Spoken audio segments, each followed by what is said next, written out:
precisamente en este año. Y también responde pues a una cuestión fundamental, a un signo de los tiempos pues que a todos nos atañe atender, el tema de la migración y su relación con los derechos humanos. Antes de dar la palabra a nuestros ponentes de lujo, quisiera referir unas breves palabras. La migración es un fenómeno mundial que en las últimas décadas se ha incrementado notablemente. La lógica económica productiva del mundo globalizado genera una importante expulsión de migrantes debido a las constantes crisis económicas y sociales. Pero la pobreza no es la causa exclusiva de la movilidad humana. Migrantes provenientes de Centroamérica, por ejemplo, están saliendo de sus países por motivos de violencia y seguridad personal. En México también hay una importante movilización de personas que abandonan sus comunidades, localidades muy violentas, donde el gobierno prácticamente está ausente. Pobreza y violencia son pues dos factores vinculados a la migración. En México los derechos de los migrantes son vulnerados por el crimen organizado, lo que incluye narcotraficantes, coyotes, polleros y autoridades gubernamentales, policías y funcionarios públicos. Se trata de una revictimización. Antes de salir de sus comunidades de origen, quienes se convierten en migrantes son de por sí víctimas de graves violaciones a sus derechos humanos debido a las precarias condiciones económicas y sociales que imperan en su localidad, así como a la nula capacidad de los gobiernos de procurar condiciones de vida digna para sus ciudadanos. Las violaciones de derechos humanos de migrantes en México, quien es, vale la pena decirlo, un país emisor, receptor y de tránsito de migrantes, también tiene que ver con la indiferencia y el temor. La apremiante situación de los migrantes ha pasado inadvertida o soslayada por las autoridades, pero en gran medida también por los ciudadanos. Sin sensibilización no puede haber respuesta y exigencia de los derechos fundamentales. A veces una noticia capta la atención pública, pero se disipa y corremos el riesgo de acostumbrarnos a ellas. Por su parte, los migrantes tienen una lógica. Cuando salen de sus comunidades, saben del peligro que corren. Muchos lo saben empíricamente, son reincidentes en su intento de alcanzar los Estados Unidos. Pero aún así se arriesgan. Saben del inevitable peligro, son vulnerables. Pueden ser asaltados, perseguidos, secuestrados, torturados, extorsionados, heridos, macheteados, baleados, violados, mutilados, masacrados, muertos. En su decisión desesperada, responden al peligro entre el consuelo, la resignación y la esperanza. Si me toca, piensan. Ojalá que no, dicen. De los muchos silencios, como la indiferencia, la omisión, el miedo y el terror, se crean estructuras de corrupción y de negación de los derechos fundamentales de migrantes, especialmente incisivos en el caso de menores y mujeres. A lo largo del corredor de la muerte, del sendero por el que pasan los migrantes, son ya miles de migrantes muertos, asesinados o accidentados al caer de la bestia, asesinados en parajes, desaparecidos. En este contexto, y en el de la reforma migratoria de los Estados Unidos, presentamos esta mesa de reflexión con 3 personalidades de estudio en materia de derechos humanos de migrantes en México. Explicaré brevemente la mecánica. Cada ponente tendrá 15 minutos como máximo para exponer su tema.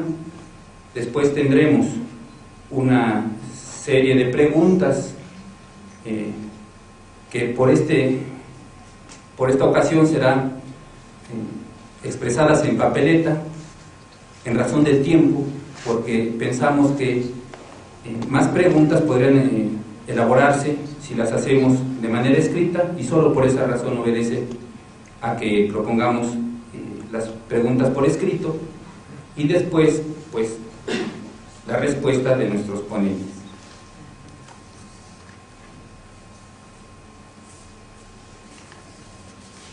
En primer lugar, José Luis Manso Ramírez, nos hablará de la estancia regular en México y sus dificultades.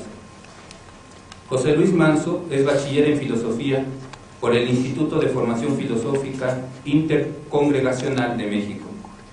Tiene estudios básicos de teología, ha realizado diplomados y seminarios abundantes en México y en el extranjero, ha participado en diversos foros sobre migración y derechos humanos, entre los más recientes coloquios organizados por el Colegio de la Frontera Norte de México, con sede en Tijuana, con el trabajo de las defensoras y los defensores de migrante en el contexto de la violencia actual. Se ha desempeñado en el campo de atención a las personas migrantes centroamericanas y mexicanas, a la promoción y defensa de los derechos humanos desde 1998, siendo parte del programa de voluntarios escalabrinianos. Laboralmente ha fungido como coordinador del Centro de Derechos Humanos del Migrante Beato Scalabrini en Nuevo Laredo, Tamaulipas.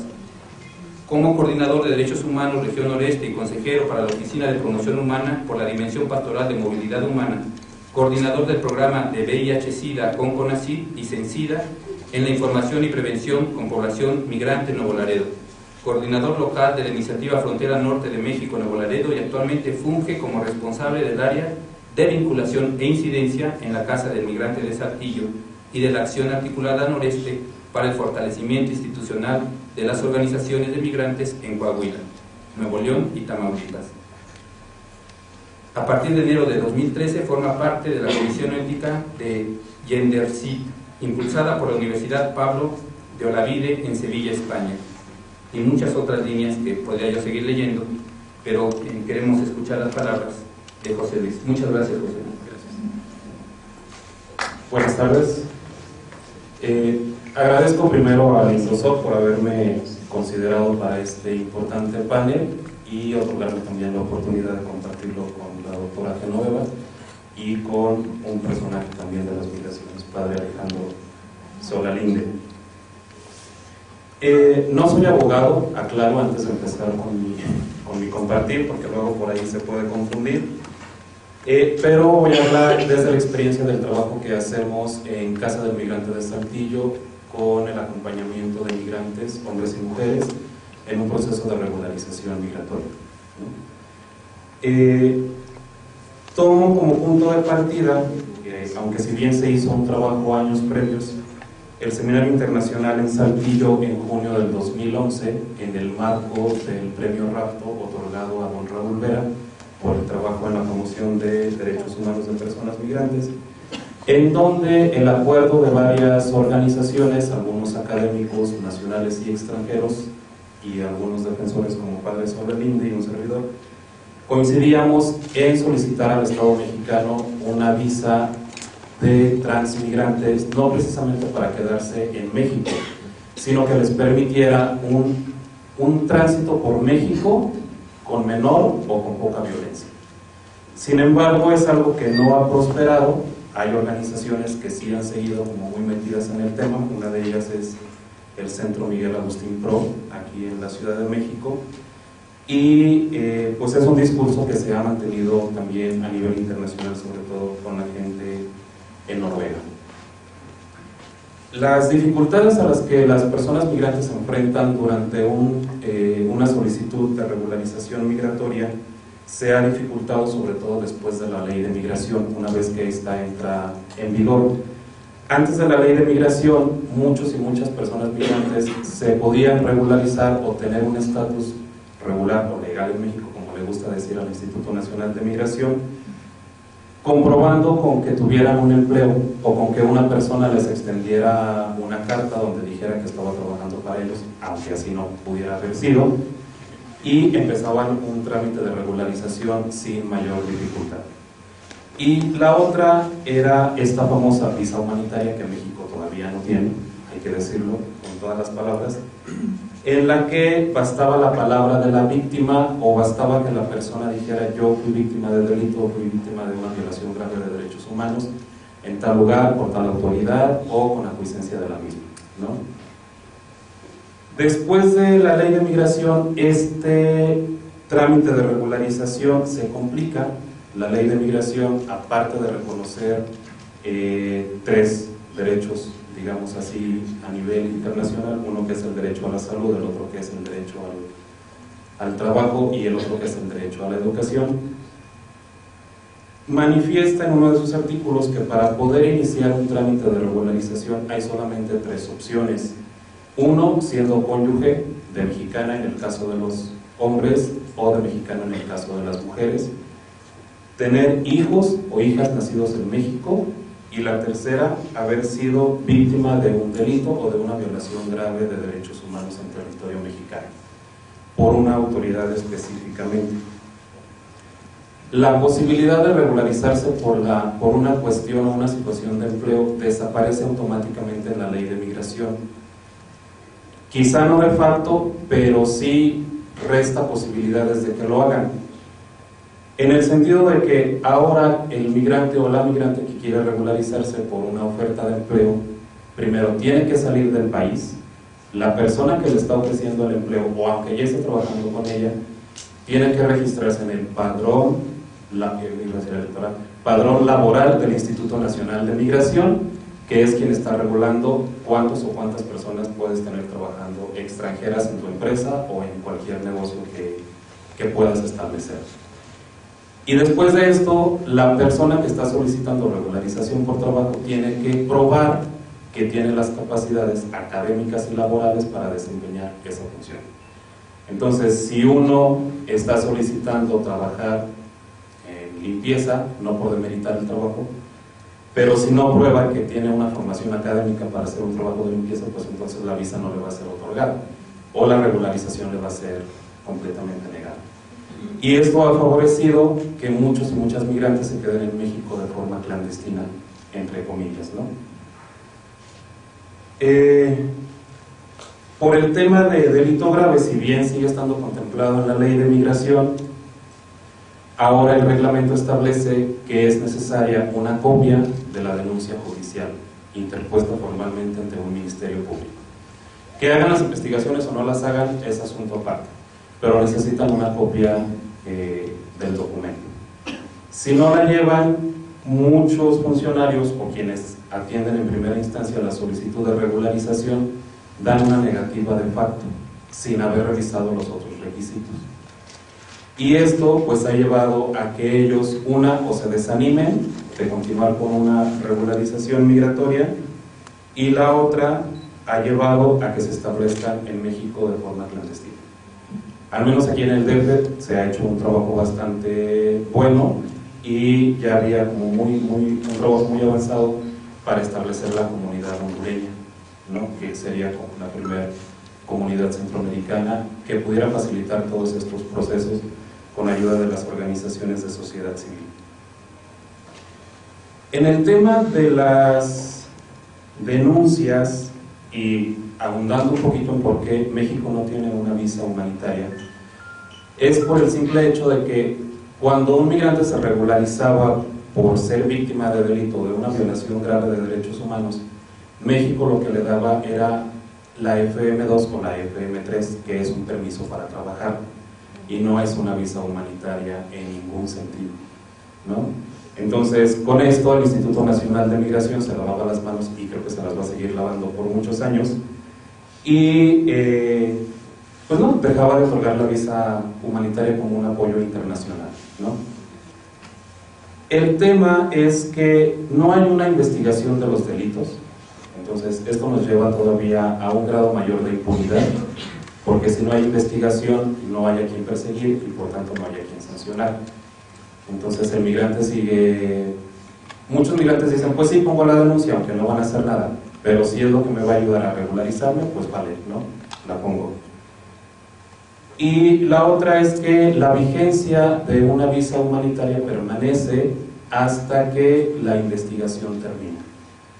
Entonces, si la investigación dura 10 años, la investigación entre comillas, dura 10 años, el migrante tiene toda la libertad de quedarse en México por 10 años, eso sí, presentándose a migración y actualizando su documento cada año, ¿no? Ahora las formas han trabajado, no sé si padre Solalinde recuerda los nombres, porque con eso de que nos cambian nombres a cada rato en el gobierno.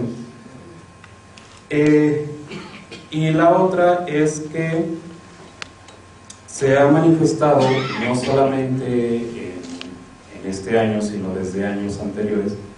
Digo, yo regresé a México en el 2008 y desde ese tiempo ya se notaba una disuasión por parte de los agentes de migración. Se dio el caso de aproximadamente 160 personas migrantes que estuvieron secuestradas en Reynosa, fueron liberadas y los mismos agentes de migración les decían: no pongan la denuncia, no pongan queja, porque esto va a generar que se queden hasta 2 meses detenidos y pues ustedes lo que quieren es estar con su familia, ¿no? Obvio, después de estar 30, 60 días secuestrados con maltrato físico, bueno, hay que ponerle su nombre, con tortura física, psicológica, pues los migrantes lo que menos querían era quedarse en México todavía un mes más, esperar a ver si le daban un documento para que se quedara. Y se dio también en casos de Nuevo Laredo, donde se documentaron migrantes que habían sido secuestrados. Se pedía la regularización con el Instituto Nacional de Migración por haber sido víctimas de delito grave y el Instituto Nacional de Migración decía que no procedía, ¿no? Porque no había sido una autoridad quien había cometido el delito y tampoco había participado en el mismo. De manera activa no participó, pero de manera pasiva claro que participó. Y eso de manera activa también queda un poco en tela de juicio, ¿no? Y lo que ahorita estamos haciendo desde Saltillo es que se mete la solicitud de regularización para iniciar un trámite de regularización y ante una negativa, sea una negativa facta o una negativa expresa, entonces hemos metido recursos de revisión. Cuando el recurso de revisión no es aceptado tampoco, entonces nos vamos al amparo. Y esto lo hacemos solamente para evitar la deportación de las personas que tienen hasta 2, 3 años trabajando ya en México, algunos que ya han decidido establecerse y que la mayoría no le interesa en lo mínimo tener una pareja en México, ¿no? Lo que le interesa es tener un trabajo porque ya tiene familia en su lugar de origen y entonces quiere seguir dándoles el apoyo económico que ellos necesitan en Honduras. Y la otra cuestión es que muchos o muchas mujeres en México ya lo están tomando, o México más bien se ha perfilado como lugar de destino, no solamente de tránsito. Entonces, México nunca va a otorgar una visa de transmigrante porque no le conviene estar acercando a los migrantes hasta la frontera norte de México, frontera sur de Estados Unidos, por principio de ¿no? Don Raúl decía, ya no somos el patio trasero de Estados Unidos, somos los que le limpiamos el trasero a Estados Unidos, ¿no? Entonces, esto nunca lo va a aceptar México, nunca va a dar una visa de transmigrante. Y conseguir una visa para internarse a México siquiera como turista es más complicado que solicitar una visa, que un mexicano solicite una visa de turista a los Estados Unidos, ¿no? Ponen un sinfín de requisitos, tienen que comprobar que realmente tienen dinero para estar en México, que va a haber quién se haga cargo de ellos si es que algo llega a suceder en cuestiones de salud. Y como los migrantes no tienen redes sociales establecidas en México, pues es imposible que lo comprueben. Y un caso reciente que estamos atendiendo, digamos, vía remota, es un chico que quiere salir de Honduras porque es perseguido precisamente por su preferencia sexual, está sufriendo agresión, aplica claramente para refugio y nosotros no, como organización no podríamos darle una carta de empleo solicitándolo para trabajar, ¿no? Él es chef profesional y decíamos, bueno, pues le hacemos la carta que lo necesitamos para que cocine de una manera saludable, nutritiva, elegante para los migrantes, pero la pregunta va a ser, bueno, ¿y para qué quieres traer a un extranjero teniendo tantos chefs en México, no? Entonces la solución que encontramos fue que se presentara en el consulado mexicano en Honduras y desde el consulado solicitar el refugio, y el consulado lo que le dijo fue, si no tienes una oferta de trabajo, no te puedo dar el refugio. Cuando el refugio lo que menos importa es si tiene una oferta de trabajo, ¿no? Entonces, estamos viendo con Sin Fronteras de qué manera se le puede apoyar al chico para que no siga enfrentando esta situación de agresión por una condición de vulnerabilidad y que pueda llegar a México de una manera regular. Él ha visto, los migrantes cuando están en sus países. No es que no sepan, como decía el discurso de apertura, a los riesgos que se van a enfrentar, lo saben perfectamente, pero lo han considerado como el derecho de peaje, ¿no? Y de esto quizá también nos pueda abundar la doctora Genoveva al hablar de género y migración. Pues yo lo dejo aquí. Si hay preguntas, con mucho gusto trataremos de resolverlas, y cedo la palabra a la siguiente. Muchas gracias, José Luis, porque nos pones en la realidad administrativa para la regularización de los migrantes, y creo que en un tiempo en el que los migrantes cada vez tendrán como lugar de llegada a México con más consistencia, en razón también del muro que de algún modo contendrá el paso hacia los Estados Unidos, especialmente en los estados norteños del país. Muchas gracias. Pues ahora tendremos el gusto de oír la ponencia de la doctora Genoveva Roldán Dávila. Ella es economista y maestra en Relaciones Internacionales por la UNAM, doctora en Economía Internacional y Desarrollo por la Universidad Complutense de Madrid. Es investigadora titular en el Instituto de Investigaciones Económicas de la Universidad Nacional, miembro del Sistema Nacional de Investigadores, nivel 1, coordinadora del boletín Momento Económico, Nueva Época. Entre sus publicaciones recientes figura la coordinación del libro Construyendo un modelo de atención para mujeres migrantes víctimas de violencia sexual en México, en 2012. Mujeres migrantes en el Soconusco, situación de sus derechos a la salud, a la identidad y al trabajo, en 2011. Tiene participaciones diversas en libros, como en el de Mercados de Trabajo y Migración Internacional, Políticas Migratorias y Movilidad Laboral en Estados Unidos, España y Singapur, y otro título, Hacia la construcción de políticas públicas a favor de las mujeres migrantes, caso Chiapas, México, de 2010. Su línea de exposición será sobre las mujeres migrantes y sus derechos humanos, la situación actual. Gracias, doctora. Muchas gracias. Bueno, por mi generación estoy muy acostumbrada a los dichos.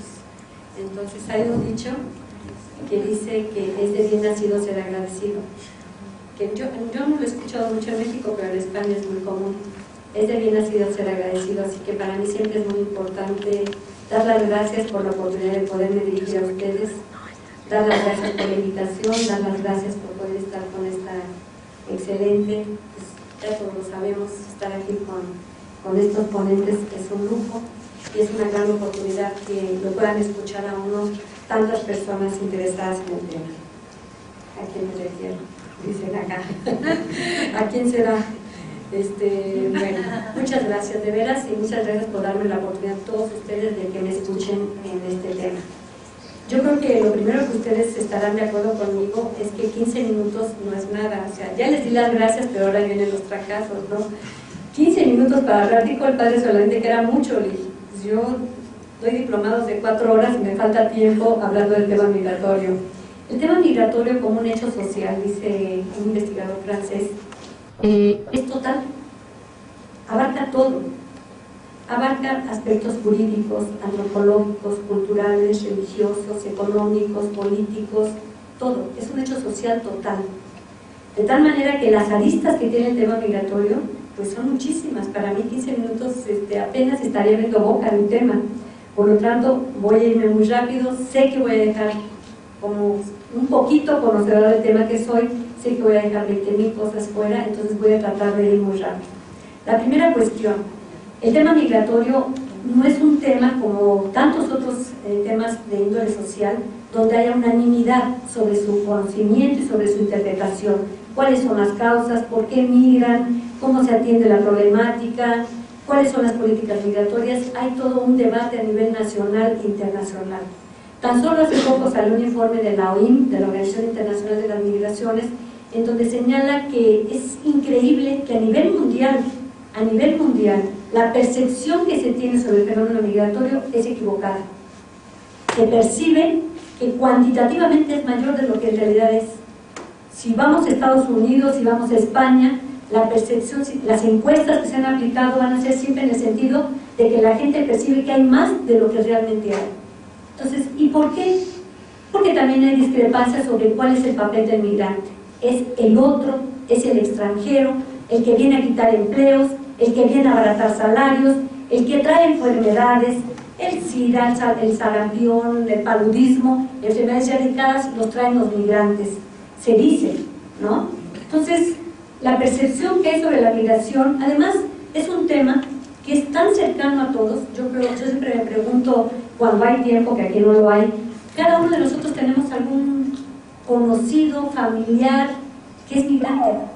Es un tema muy cercano, de tal manera, y yo no desprecio el comentario que todos podemos tener sobre la migración, se ha vuelto muy coloquial.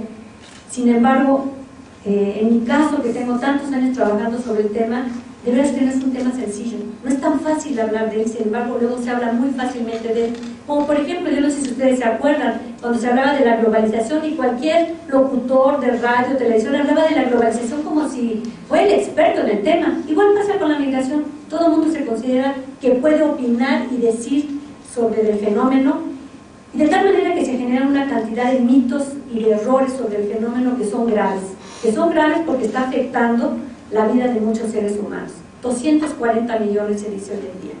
240 millones sería el cuarto país, si todos los juntáramos en un país sería el cuarto país a nivel mundial. ¿Son muchos o son pocos? Depende cómo lo analicemos. Para mí son pocos, porque ¿saben qué? Como soy economista, ya escucharon, ¿saben cuántos son esos 240 millones de seres humanos migrando?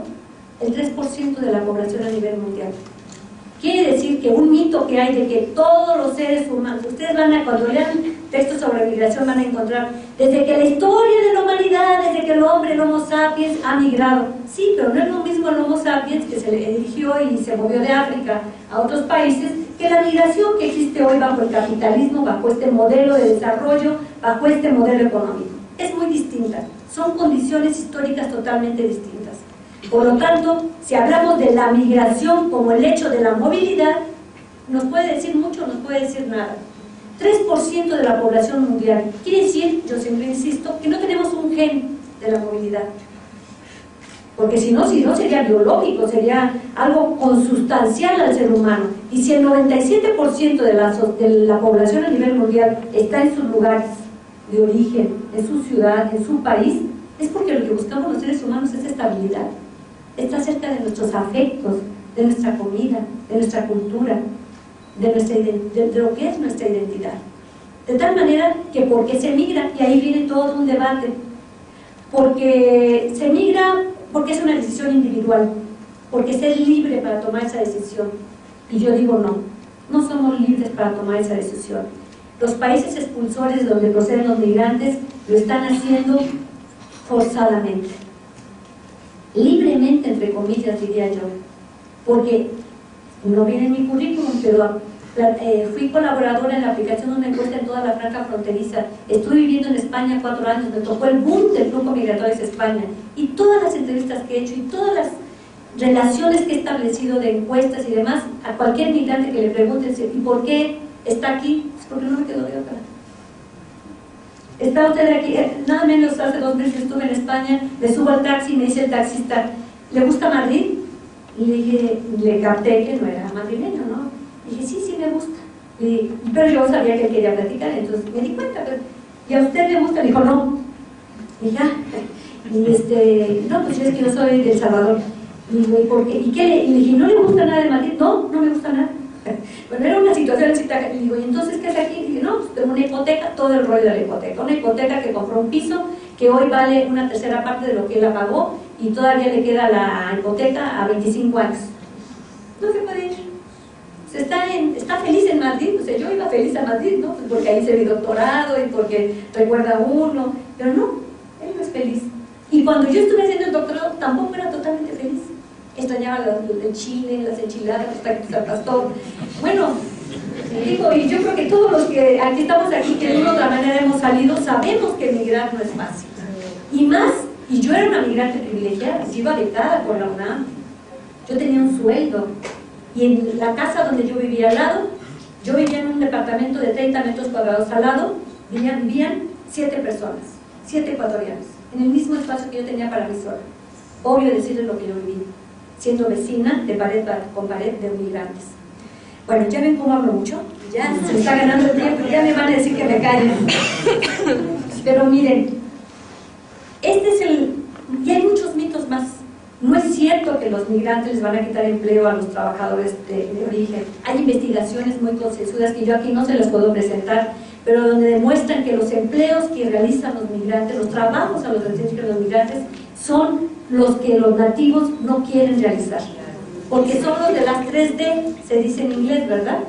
Yo no sé hablar muy bien inglés, pero saben que son los trabajos feos, sucios y peligrosos. Dirty, dangerous, and disgusting. Ya ven, aquí tengo un asesor en inglés. Entonces, son los trabajos que van a realizar, no le están quitando el empleo a nadie. Pero yo como economista les puedo decir, hay una teoría que dice que lo que pasa es que la demanda, hay una demanda que se corresponde con la oferta, pero eso parte de una concepción teórica que yo no tendría tiempo de explicarles aquí ahorita, pero que dice que el mercado laboral va a caminar hacia el equilibrio. Eso no sucede en ninguna parte del mundo, pero así tenemos teorías los economistas, que no se dan en la realidad, salvo acá en las teorías de los que las construyen, porque no hay ningún mercado laboral que camine al equilibrio. La demanda nunca se corresponde con la oferta. Imaginémonos entonces a nivel internacional, ¿cómo se va a corresponder la demanda con la oferta? ¿Hay los mecanismos de información? ¿Existen los convenios? No. Entonces, no, la demanda no se corresponde con la oferta. Yo sí estoy convencida que la demanda es fundamental para el flujo migratorio, y eso lo podemos corroborar ahorita con lo que está pasando. Ha disminuido el flujo migratorio de mexicanos hacia Estados Unidos, está disminuyendo el flujo migratorio hacia España, están disminuyendo los flujos migratorios a nivel mundial. ¿Por qué? Porque hay una crisis económica muy fuerte en donde la industria de la construcción necesita menos albañiles, donde el sector servicios está necesitando menos camareros, menos chef, menos y ahí sobre oferta, no se necesita tanto trabajo migrante, ¿sí? Entonces ahí nos queda claro. ¿Y las necesidades han cambiado en México? ¿Tenemos mejores empleos? ¿Ya no hay informalidad? Pues no, sabemos que no, que estamos peor que nunca en México. Entonces, ¿por qué no se van? Pues yo siempre digo, porque los migrantes no son tontos. Eso de que se van por el afán de la aventura, también es falso. Lo harán uno o dos, pero ese no es el criterio sobre el cual se rige la migración. Y dicen, no, es que las migraciones siguen funcionando por las redes. Y hay toda una teoría, las redes, la inmigración empieza por fenómenos económicos, pero después se mantiene porque existen las redes. Y entonces yo siempre digo, cuando le habla el compadre, el papá al primo le dice, oye, vente porque acá te voy a mantener. No le dice así, le dice, oye, vente porque acá hay trabajo, porque mi patrón me encargó que ahora para la recolección del tomate, de la cebolla, del betabel, se necesitan 10 más de mi pueblo, porque además somos buenos para trabajar los mexicanos. Y nos tienen muy bien conceptualizados los patrones, los granjeros estadounidenses, porque somos muy trabajadores. Bueno, ya me incluí, yo no me iba a ir desde la suya, ¿no? Son muy trabajadores los mexicanos. Bueno, entonces yo me podría extender porque hay muchos mitos, pero bueno, dentro de ese mundo de las migraciones donde se han tergiversado tanto el fenómeno, donde se ha manipulado tanto, manoseado tanto, hay un elemento que yo quiero destacar aquí, la migración femenina. ¿Es un fenómeno nuevo o es un fenómeno viejo? ¿Estaba invisibilizado? ¿Lo queremos visibilizar? ¿Cuáles son las condiciones en las que las mujeres migran? Hay muchas preguntas ahí que se pueden hacer. Yo nada más quiero leerles porque este es la primera investigación que hicimos en esta nueva etapa cuando yo regresé de España. Es un trabajo, yo pienso que interesante. Y nada más les voy a leer 2 parrafitos rápidamente de lo que yo decía en aquel momento, porque creo que viene al cuento. Los niveles de conocimiento y difusión de la problemática relativa a la migración laboral internacional han sido progresivamente mayores en las 3 últimas décadas. O sea, en las últimas 3 décadas es cuando se empieza a hablar más de la migración. Particularmente en lo referente a las reiteradas violaciones a los derechos humanos de que son objeto los trabajadores migratorios documentados e indocumentados, en virtud de su alto grado de vulnerabilidad y desprotección. En buena medida, la identificación de los abusos, violencia y agresiones que con más frecuencia de lo que se dan cuenta las estadísticas de los estados nacionales y de los organismos internacionales ponen en riesgo la integridad física, emocional y la vida misma de los trabajadores migratorios, ha sido el resultado, o sea, de que estén más visibilizados, ha sido el resultado de las acciones permanentes de diversas organizaciones civiles algunas de ellas de carácter religioso. Con el compromiso y tenacidad de dichas acciones, se logró visibilizar una problemática de la cual no podía mantenerse ajeno el Sistema Internacional de Protección de los Derechos Humanos. Yo creo que es una casa en la que yo tengo que hacer un reconocimiento al papel que ha jugado la Iglesia en la protección de los derechos humanos. Está por escrito, no lo estoy diciendo aquí para decir, gracias, amigos. No, está por escrito y lo escribí desde 2009, ¿no? Es un reconocimiento que sí quiero hacer público porque en eso va involucrado también el tema de las mujeres. La visibilización del fenómeno de las mujeres yo creo que también en parte está obedeciendo a la sensibilidad que ha habido por parte de los organismos no gubernamentales que protegen los derechos humanos de los migrantes, y en donde se empieza a llamar la atención sobre el fenómeno de las mujeres. El fenómeno de las mujeres en este caso, ¿cómo participan en la migración? Regularmente podríamos pensar nada más, pues cuando migran. No, yo pienso que hay tres formas en las cuales las mujeres participan. Uno, permaneciendo en las comunidades de origen. Las mujeres están participando en la migración porque van a tenerse que hacer cargo de un conjunto de actividades que antes eran corresponsables con la pareja, y que al salir en la pareja de la casa familiar, ellas van a tener que hacerse responsables. Están siendo copartícipes de la migración. Dos, viajando, acompañando como acompañante del jefe de familia o por motivos de reunificación familiar. ¿Esto sigue dándose? Sí, claro que sí. Sigue habiendo una movilidad de mujeres que está en función de que son la esposa, de que son la hija, de que son la pareja, de que son la hermana, en fin, ¿no? Y tercero, que es lo que pretendemos visibilizar más, viajando de manera independiente por motivos laborales. La mujer se incorpora al flujo migratorio, ya no nada más en las otras dos condiciones que ya destaqué y que han estado presentes en la historia de las migraciones laborales, y que en estos últimos años, también a partir de los años 90, se empieza a visibilizar más. En este caso, la perspectiva de género que yo propongo para analizar el fenómeno de las migraciones no consiste en la cuantificación de ver cuántos son mujeres y cuántos son hombres, que es un avance, porque decirles que antes ni eso teníamos en las estadísticas internacionales. Ahora ya sabemos que casi el 45-47% del flujo migratorio está compuesto por mujeres. Es altísimo, somos casi el 50% de mujeres las que componen el flujo migratorio. ¿Se acuerdan del dato que les dije hace ratito? 240 millones. Bueno, de esos 240, casi la mitad son mujeres. Quiere decir que el 1.5% de la población migrante son mujeres, que es un dato, insisto, ¿cómo lo vamos a adjetivar? ¿Es mucho o es poco? Aquí habría un elemento que quizás sería interesante, que yo siempre digo, ya ven, ustedes seguramente habrán escuchado cuando se habla de la globalización. No, es que con la globalización las migraciones se han intensificado porque el precio de los transportes ha bajado y demás. Entonces yo siempre bromeo y les digo, ya me imagino al migrante o a la migrante en la noche. Ay, ha bajado el precio del transporte. Miré a Singapur, miré a Tailandia, o migraré a Brasil, que está el Papa allá ahorita. No es así, la migración no funciona así, no es porque esté más barato el transporte. Hay sistemas migratorios regionales, ¿ya ven? Me voy a tener que caer. Ya me digo eso. Perfecto. Rápido, ya acabo, me voy a hacer broma. Yo entiendo que el tiempo es muy importante. Hay sistemas migratorios. Y eso es muy importante. México y Estados Unidos, yo me podría aquí pasar horas hablando del sistema migratorio de México y Estados Unidos, ustedes dirían, ah, claro, es que ya vimos que Genoveva es medio nacionalista y quiere mucho a su pueblo. No, estamos hablando del sistema migratorio más importante a nivel mundial. Estados Unidos ocupa el primer lugar como país del sector de migrantes, y México ocupa el primer lugar como expulsor de fuerza de trabajo. Y en este caso, habría que destacar otra cosa de México. Es un país que es expulsor de trabajo, es receptor de migración en la zona del Soconusco, y sobre eso están mis investigaciones, y nosotros les vamos a mandar aquí para que tengan en la biblioteca los materiales que les pueden ser útiles en sus trabajos, en los seminarios que ustedes realizan. Es receptor de migración, particularmente en la zona del Soconusco, desde hace más de 100 años. En las fincas cafetaleras del Soconusco trabajan guatemaltecos generacionalmente, y las mujeres se han ido incorporando de forma importante ese flujo migratorio.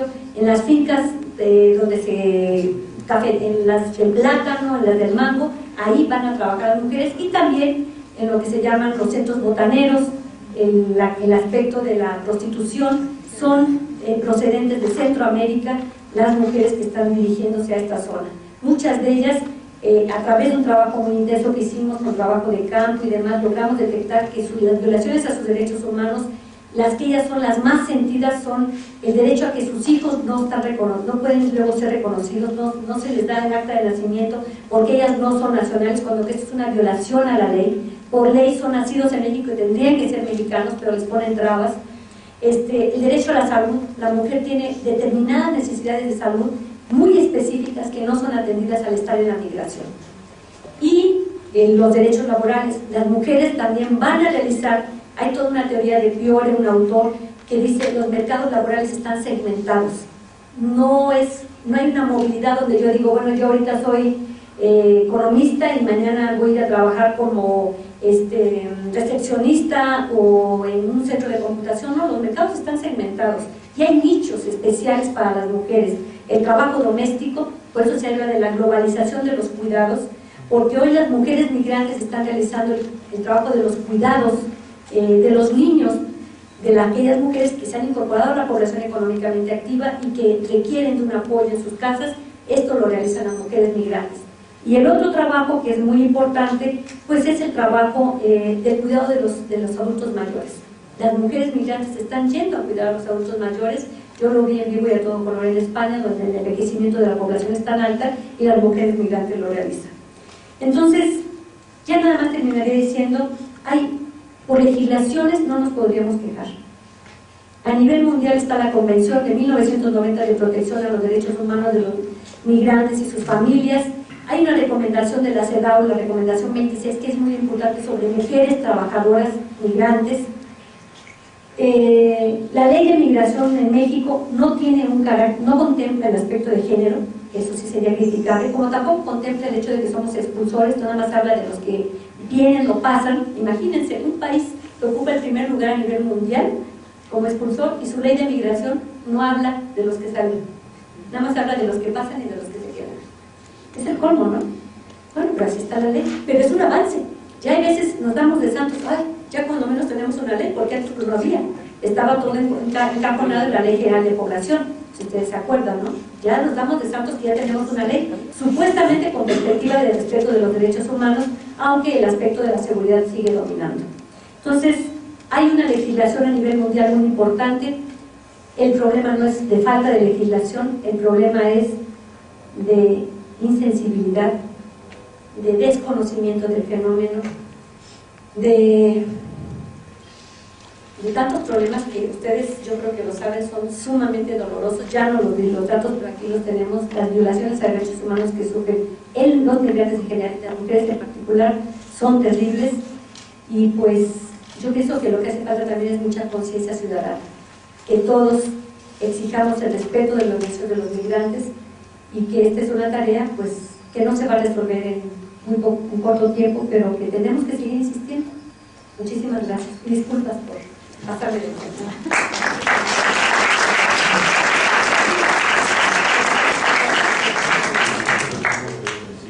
Muchas gracias, doctora Genoveva, por la desmitificación de muchas ideas que tenemos sobre la migración, y también porque propone la sensibilización, especialmente desde su experiencia como investigadora, con los estudios pues serios que tiene en este tema de migración.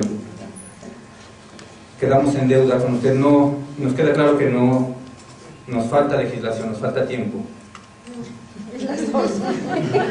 pero pues ya habrá oportunidad de que abundemos más. Claro que sí. Bueno, ahora el padre Alejandro Solalinde tomará la palabra. El padre Alejandro Solalinde Guerra estudió la licenciatura en Historia por la Universidad Autónoma del Estado de México, la licenciatura en Psicología y la maestría en Terapia Familiar Sistémica por la Universidad del Valle de Atemajac. Fue ordenado presbítero en Toluca.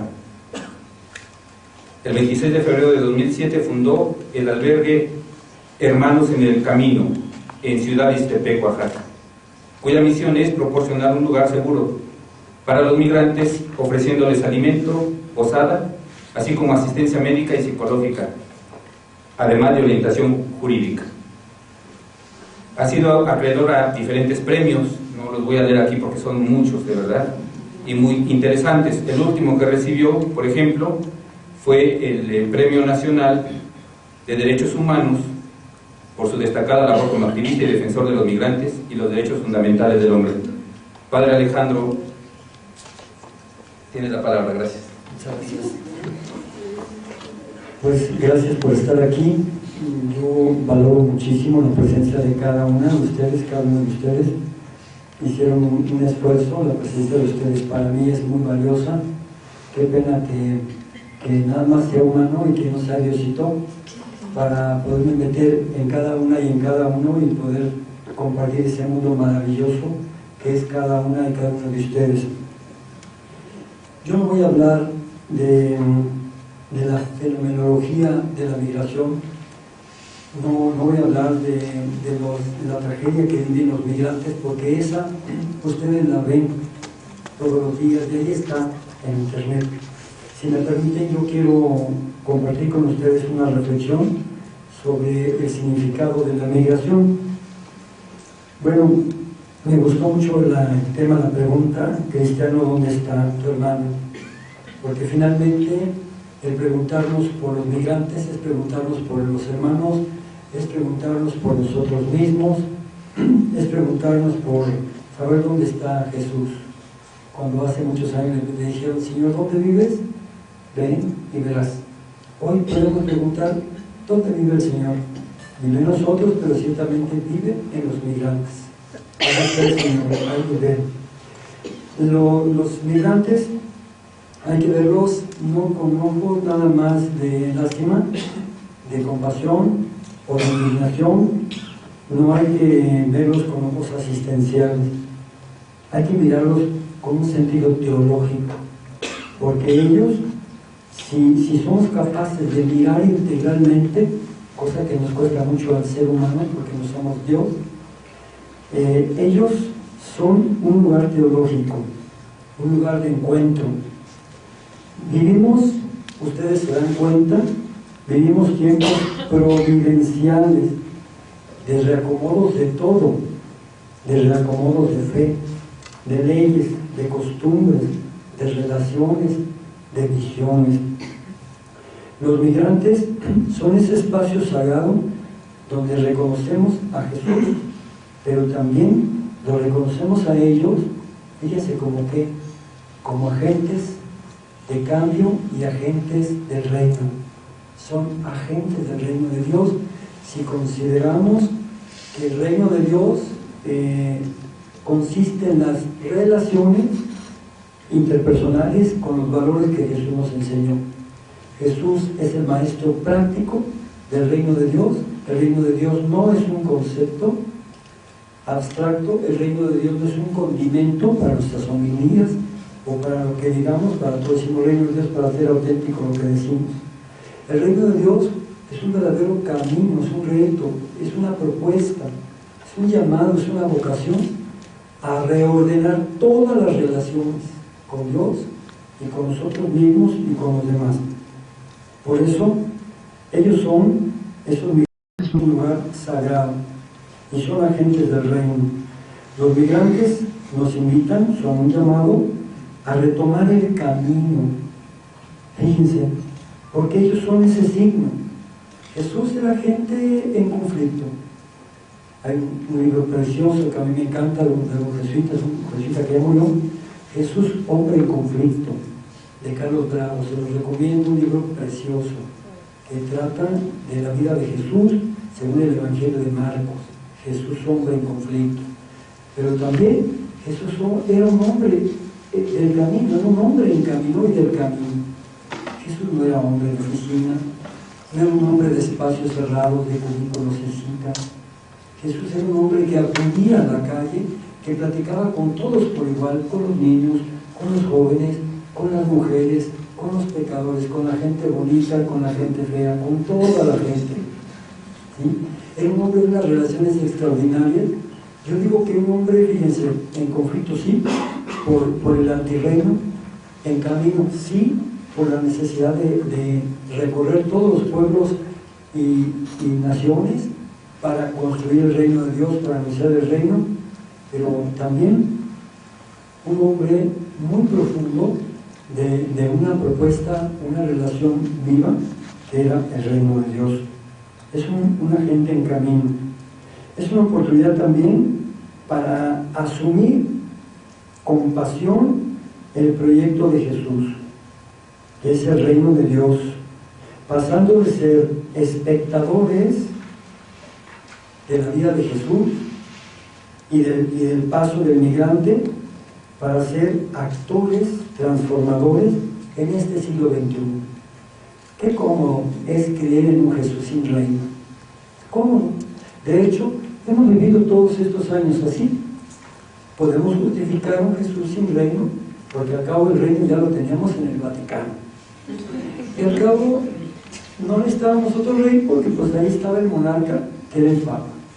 Y ya con Benedicto XVI, ya se terminó esa monarquía. Ahora históricamente, vean la historia de la Iglesia y verán que sí, tiene todas las características de una monarquía. No me toca decir, escribir, analizar esa monarquía, pero era una monarquía.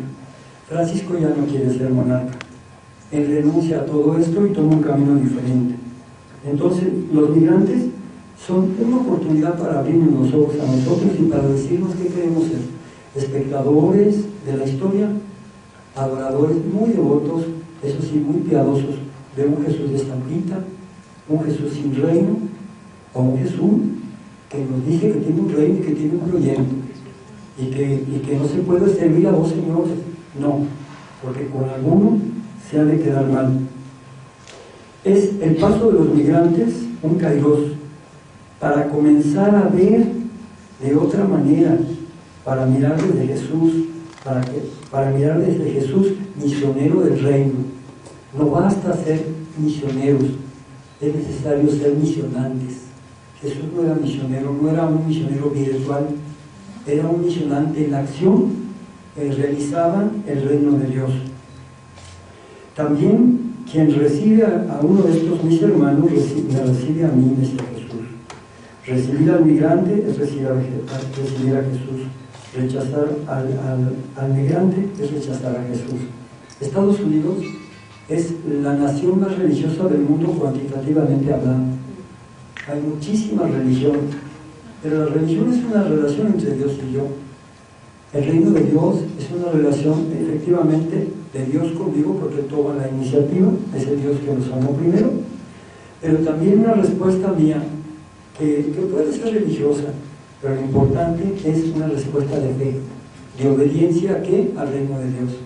Acuérdense por favor y no se les olvide, la obediencia mayor no es ni siquiera al Papa, la obediencia mayor es al reino de Dios, para que les quede claro. El Papa no es un fin, es un hermano nuestro, colega de misión, pero con él construimos el reino de Dios. La obediencia mayor es el reino de Dios. Yo puedo obedecer al Papa, es tan fácil ser súbdito, es tan cómodo simplemente aceptar la obediencia y total, la responsabilidad no es mía, pero la conciencia sí es mía, y la responsabilidad, porque tengo una sola vida misionera, es hoy. O yo construyo el reino de Dios hoy, o no lo hago, pero nadie va a suplir mi responsabilidad de construir ese reino de Dios. Cuando Estados Unidos dice, yo voy a poner mi barrera, no solamente es una indiferencia para con sus mejores vecinos que nunca lo hemos traicionado, sino además es una coladera para que Dios no pase ahí.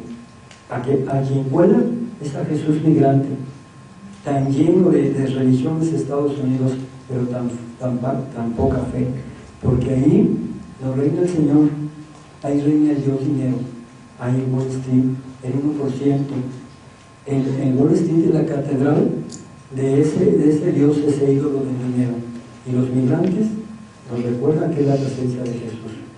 Para nosotros ahí está.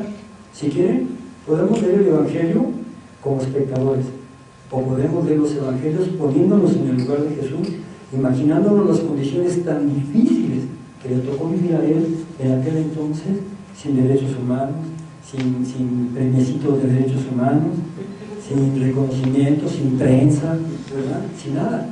Había tocado un tiempo dificilísimo, todo en contra. Si hoy la gente cerrada, era más cerrada aquella gente. Si hoy nosotros nos cuesta trabajo dentro de la iglesia entender el reino de Dios y seguirlo, imagínense esos apóstoles tan cerraditos que les tocó vivir. Y de hecho, tiró el arpa porque no pudieron entender. Todavía ya para subir, le dijo, les habló del reino de Dios y dice, ahora sí vas a restablecer el reino de Israel, la soberanía de Israel. Y a lo mejor les hizo caso. Entonces, ese es el migrante. Vamos a contemplarlo. Es un signo de los tiempos, un signo de la historia, ante el cual no podemos nosotros permanecer indiferentes. Los papas, y este papa, fíjense, este papa y los anteriores también, hablan de la centralidad, de la prioridad de la migración. Este papa no habló. Él fue a Lampedusa, ustedes saben que es Lampedusa, la isla de Italia, donde se cuelan los migrantes, donde Berlusconi, hace el año pasado, todavía, juntaron muchísimos migrantes de África y los tenían ahí. Y le dijo él a las naciones, a ver tú, Francia, yo tengo tantos migrantes, ¿cuántos quieres? Tú, Alemania, yo tengo tantos migrantes, ¿cuántos quieres? Y así empezó a repartir. Y como aquellos no se dieron por aludidos y no quisieron nada, simplemente los regresó a esa isla de Lampedusa, donde llegan todos arriesgando la vida, peor todavía que en cualquier otro lugar. Fue el Papa. ¿Sí? Fue el Papa e hizo un cuestionamiento muy grande, identificó a los migrantes con Jesús, y no solo eso, sino que además la presencia de todo un Papa, ¿verdad? Que para nosotros es el Papa, pues fue al lugar más humilde. Es un signo de revaloración práctica de facto de esas personas que para muchos son desechos, para otros son amenazas, como decía la doctora. Son muchas cosas menos una, nuestro Señor Jesús. Gracias.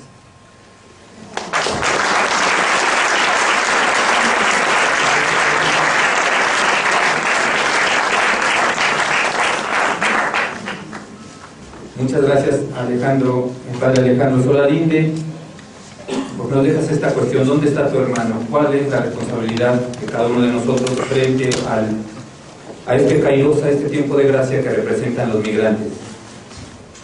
Por favor, quisiera saber si alguna pregunta han formulado, que me la hicieran llegar para poderlas responder. ¿Hablen ahora?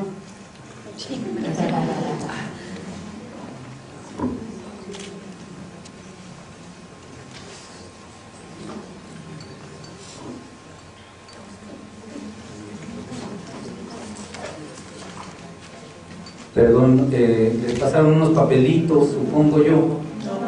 No, bueno, entonces se los pasamos. Si nos ayuda, por favor.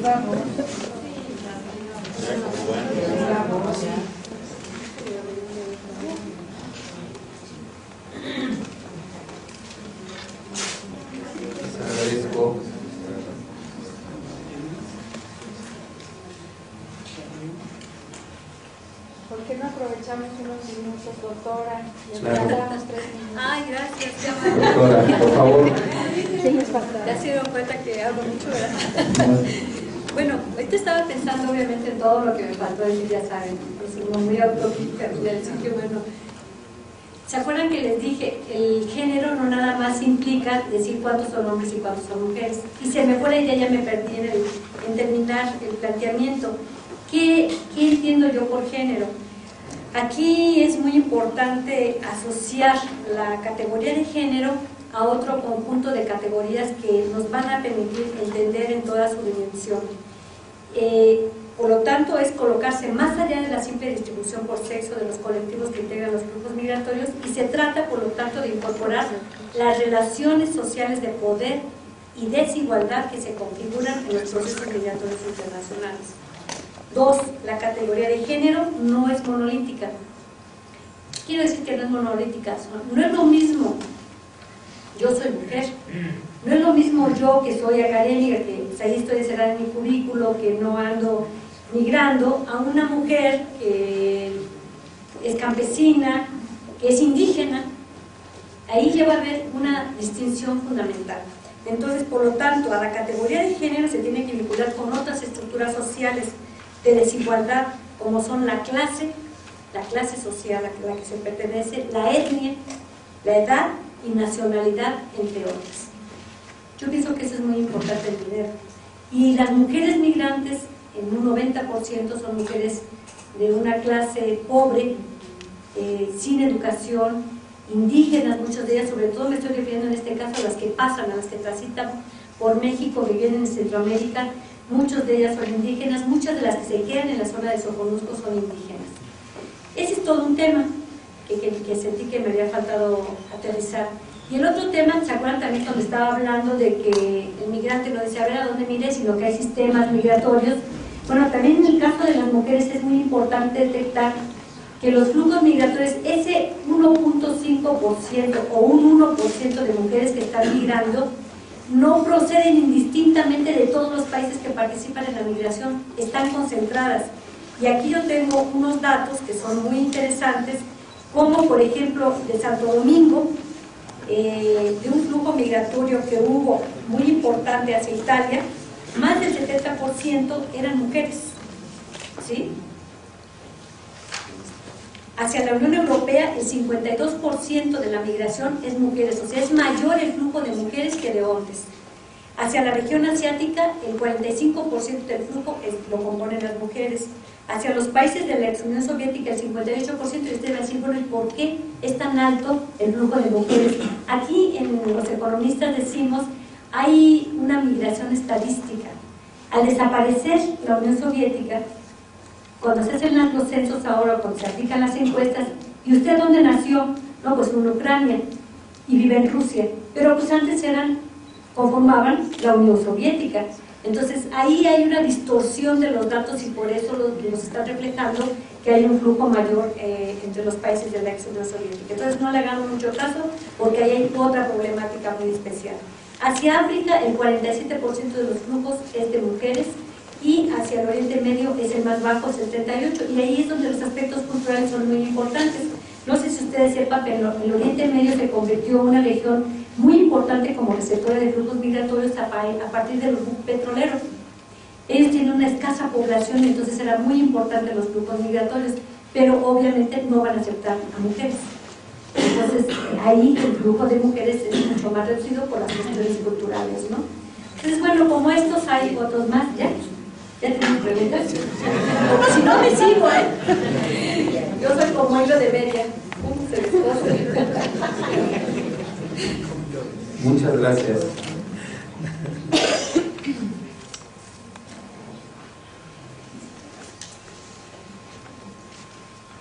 Bueno, voy a leer las preguntas y a quien va dirigida en la medida de lo posible que lo hayan anotado.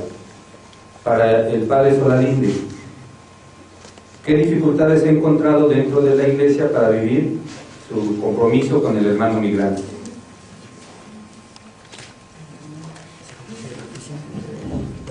Las dificultades son que me tocó a mí vivir un tiempo de cambio, de crisis. Yo fui formado para el cambio, me encontré estructuras tiesas, con mucho miedo, no quería cambiar. Y yo tuve que buscar mis propios recovecos, como pude, para hacer yo mismo, para vivir en libertad. Y vi que sí se puede, costó trabajo. He luchado todavía hasta ahora, pero créanmelo que se va pudiendo. Sí se puede. Y a mí me tocó tiempos más difíciles, de menos apertura que los que hay ahora. Gracias. Aquí hay una, supongo que también es para el padre Alejandro o para José Luis. ¿Cuántos migrantes pasan por el centro al año? ¿Qué necesidades tienen y en qué podemos ayudar desde aquí? ¿Cómo podemos hacer llegar esta ayuda concreta? Bueno, creo que padre Solalinde también puede dar una respuesta porque son realidades completamente distintas si bien atendíamos la misma población. En Saltillo al año hemos llegado a atender hasta 10,000 personas y son las que se encuentran en el registro, ¿no? Si nos metemos ya en cuestiones de servicios y demás, pues ya se triplica o cuadruplica la cifra. Pero personas atendidas por un año hemos llegado a atender hasta 10,000 personas. Los últimos años han sido de 5,000 a 6,000 personas. Estoy hablando desde el 2010, 2011, 2012. Y lo que vamos del 2013 parece que vamos a tener el mismo número de personas recibidas en el albergue.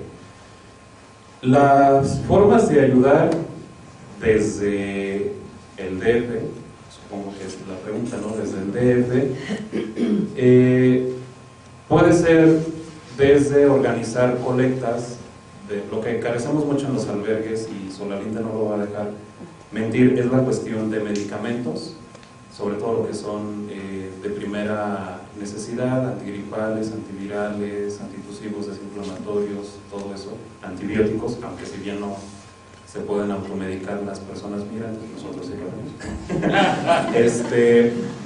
La cuestión de alimentos lo consideramos un poco complicado, entonces quienes están en posibilidades, pues se acepta sobre todo lo que es la ayuda económica. Y la tercera, y que me parece la más real y concreta, es haciendo un servicio voluntario en cualquiera de los albergues. México tiene aproximadamente 60 estancias entre casas del migrante, centros de derechos humanos, comedores y centros de día, desde Tabasco hasta Baja California. Entonces, Saltillo tenemos un programa de voluntariado, puede ser por 6 meses o por un año, es abierto desde los 18 años hasta los 40, siempre y cuando no sea una situación de querer ser refugiado por cosas personales no trabajadas.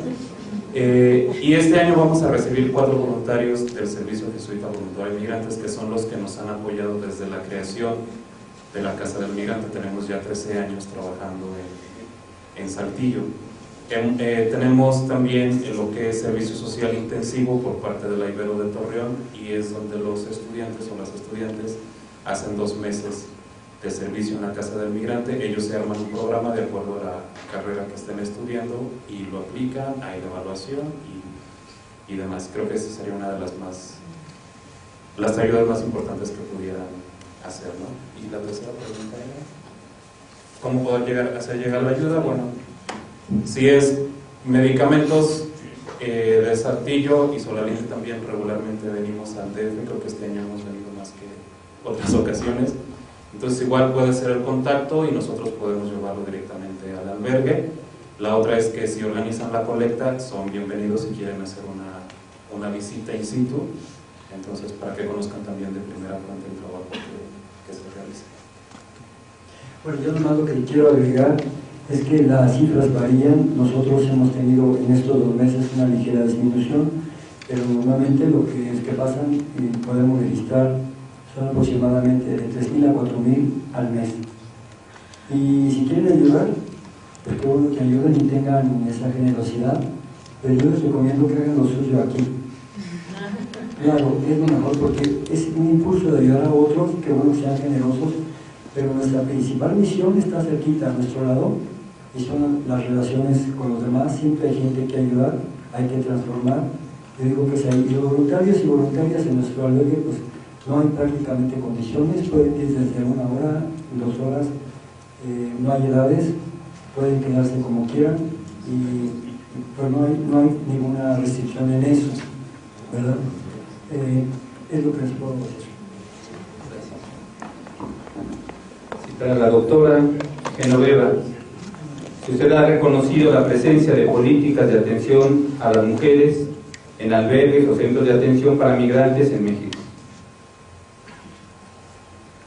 Pues sí hay albergues los cuales están separados, que es muy importante, un espacio para los varones y otro espacio para las mujeres, particularmente en Tijuana, ¿verdad?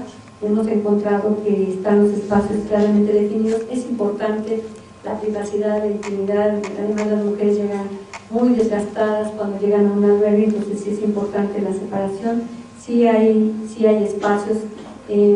También en Tapachula se ha buscado encontrar atenciones específicas para las mujeres, y eso fue también lo que nos motivó a nosotros en la investigación última que hicimos, a proponer un modelo de atención para las mujeres migrantes que han sufrido violencia sexual, con posibilidades de embarazos no deseados o transmisiones, en fin, ¿no?